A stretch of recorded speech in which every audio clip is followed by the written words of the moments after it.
اور قسم چاند کی طرح مسکرا رہے ہیں. اتنا سارا تو تجربہ ہو ہی جاتا ہے. تو اللہ کے نام میں مسئلات کر رہا ہوں. بنی اسرائیل یہ بیت المقدس کی طرف سرکار نے 17 مہینے منہ کر کے نماز پڑھی نا تو انہوں نے دیا تانا نبی بھی تمہارا وہی بھی تمہاری اپنی قرآن بھی تمہارا اپنا کتاب بھی اپنا اپنی قبلہ تو ساڈا ہی ہے نا. اب سرکار کی بارگاہ میں غلاموں نے آ کر عرض کیا یا رسول اللہ یہ تانا دے رہے ہیں تانا میرے اب رب کو گوارا نہیں ہے رب کو گوارا نہیں ہے کہ میرے محبوب کے غلاموں کو کوئی تانا دے. رب کو گوارا نہیں ہے کیونکہ یہ عام غلام نہیں ہے. کنتم خیر امت بہترین امت. بہترین امت کیوں؟ عبادت زیادہ ہے نمازیں زیادہ ہے سچ زیادہ بولتے سود نہیں کھاتے کیوں بہترین امت کیوں؟ اور کوئی گل نہیں صرف ایک ہی گل ہے غلام حضور دے. قسم خدا قیامت والے دن بھی ساڈا تعارف یہی ہونا چاہیے. قیامت والے دن بھی ساڈا تعارف کی ہونا ہے حضور دے غلام. سرکار نے فرمایا نہیں فرمایا 80 صفحے میری امت کی ہوگی. اچھا یار یہاں مجھے ایک اور مسئلہ یاد آ گیا. سرکار علیہ السلام نے فرمایا انا قائد المرسلین ولا فخر. فرمایا میں رسولوں کا سردار ہوں مجھے فخر کوئی نہیں. تو رکھنا میرے جملے پہ توجہ رکھنا. میں قرآن حدیث سے بات کر رہا ہوں. جہاں میں اپنی بات کو مجھے ٹوک دینا. ہاں جی سرکار نے فرمایا انا قائد المرسلین ولا فخر. میں رسولوں کا سردار ہوں مجھے فخر نہیں. سرکار نے فرمایا سب سے پہلے میں بات کروں گا مجھے فخر نہیں. اچھا یہاں بزرگ کہتے ہیں رسولوں کا سردار ہونا عام بات تو نہیں ہے نا. رسولوں کا سردار ہو. ابراہیم بھی جھنڈے کے نیچے موسیٰ علیہ السلام بھی جھنڈے کے نیچے عیسیٰ علیہ السلام جیسا بھی جھنڈے کے نیچے اور حضور فرماتے مجھے کوئی فخر نہیں. کہتا ہے اس کا مطلب یہ ہے حضور نے فرمایا مجھے فخر نہیں ہے فخر وہ کرے جو میرے جھنڈے کے نیچے آ کے کھڑا ہو گیا. اور اچھا صحیح ہے سبحان اللہ نے تو اللہ دل کرتا ہے کہ میں گھنٹہ بہت تقریر کرا اور گھنٹہ نہیں کرنی تھوڑی کرنی. سبحان اللہ سرکار فرماتے مجھے فخر ہے نہیں ہے.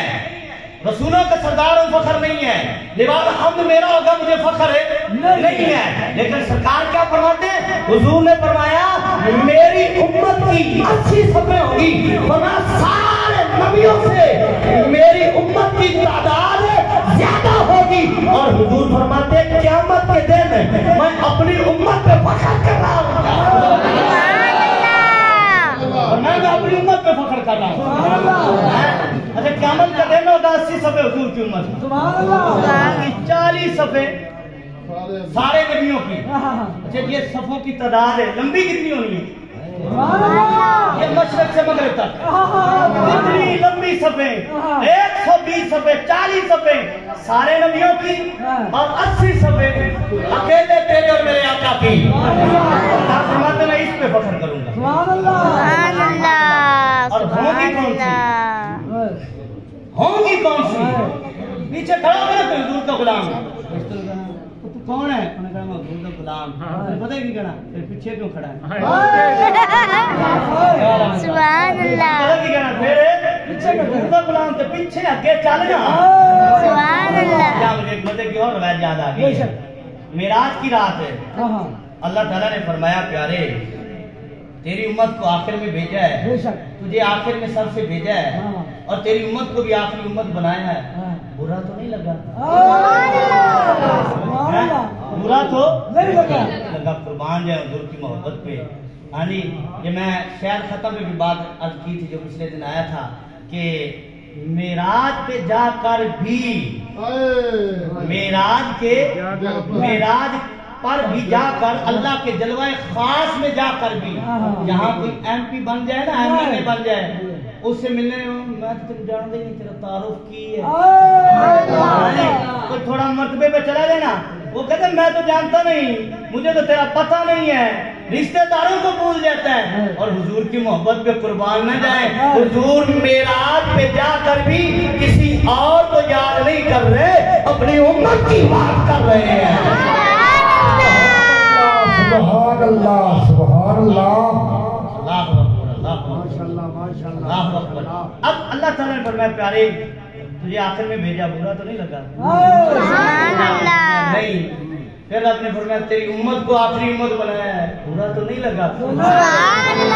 سنیے تو سرکار نے فرمایا نہیں. تو اللہ تعالیٰ نے فرمایا پیارے آخر میں اس لیے بھیجا ہے کہ باقی امتوں کے قصے تو پڑھے جائیں گے. قوم عاد نے فلاں کیا, قوم سمود نے فلاں کیا, قوم نوح نے فلاں کیا, ہاں جی فلاں قوم نے فلاں گناہ کیا, لیکن فرمایا پیارے تیری امت کو آخر میں بھیجوں گا تو کوئی یہ نہ پڑھ سکے کہ میرے محبوب کی امت نے فلاں گناہ کر دیا.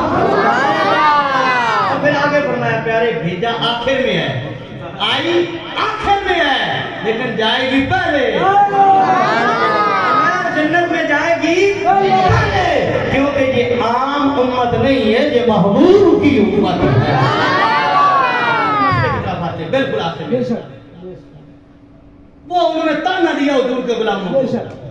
نبی بھی اپنا, قرآن بھی اپنا, ہاں جی قبلہ تو پھر ساٹھے ہی ہے نا.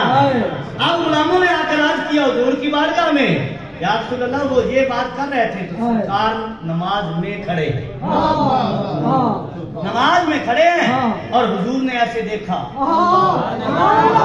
یہ یاد رکھیں یہاں حضور نے عرض نہیں کیا مولا قبلہ بدل دے, یہ نہیں کہا مولا قبلہ بدل دے. دل میں آیا ہے بات, کہا نہیں, عرض نہیں کیا مولا قبلہ ہمارا علیحدہ کر دے, مولا قبلہ بدل دے. نانا نماز میں کھڑے ہیں ایسے دیکھ رہے ہیں, دل میں آ رہا ہے مولا پھر قبلہ ان ساڈا اپنا ہی ہونا چاہیے ہے.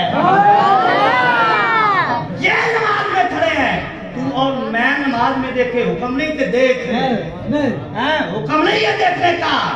ہاں جی حضور نماز میں دیکھیں تو رب پتہ ہے کیا فرماتا ہے, قد نرا تقلبا قد نرا تقلبا وجهك في السماء. فرمایا پیارے ہم دیکھ رہے ہیں, آسمان کی طرف دیکھتے ہیں نا, ہم دیکھ رہے ہیں.